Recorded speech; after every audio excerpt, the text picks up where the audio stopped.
Well, it works a bit. I may have to beef up those wheels a bit. I think we may be a little bit on the limit for CDs. Yeah.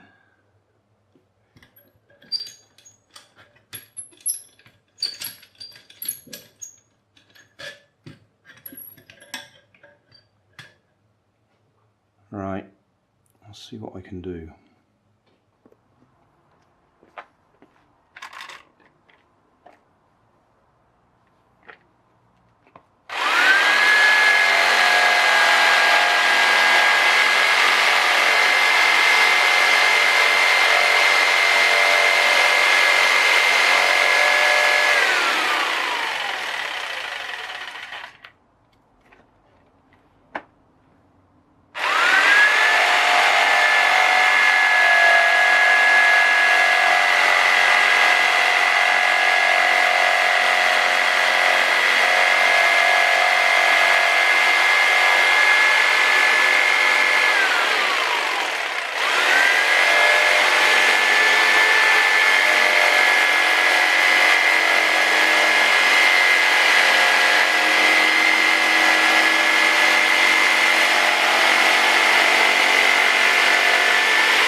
Well, that worked.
summary time.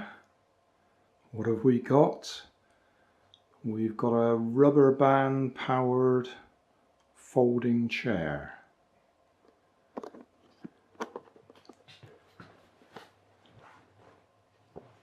I had to put wooden bars across the bottom because as it's a folding chair, it would just fold up with the tension of the rubber bands. The wheels, I tried to use CDs front and back, but they couldn't take the strain as single CDs. So the back wheels are now chipboard, cut from some old kitchen unit panels. The axles, these black metal tubes, are actually from a previous folding chair. They're these cross members, and then I've got bolts on either side that I can adjust in and out, and it's actually the round heads of the bolts are the pivot points for the tubes. So the tubes go over the bolts, the heads of the bolts, and that's what the tube's actually pivoting on. The front wheels are actually double CDs now, because I took the back CDs off and used them on the front to double up the strength, and then, as I say, used chipboard for the wheels, back wheels. And then we got quite a few rubber bands. These are still those cheap Poundland ones, but we've got I don't know, about 6 strands, and I think there's about 6 actually in length, so 36 rubber bands. And that's it, a bit of fun really. A rubber band powered folding chair. Just in case you missed it the first time round, the way these work, I can loosen that, then loosen the nut on that side, then slide the whole bolt that way, and it comes off the tube. And that head of the bolt is actually the bearing surface on the inside of the tube.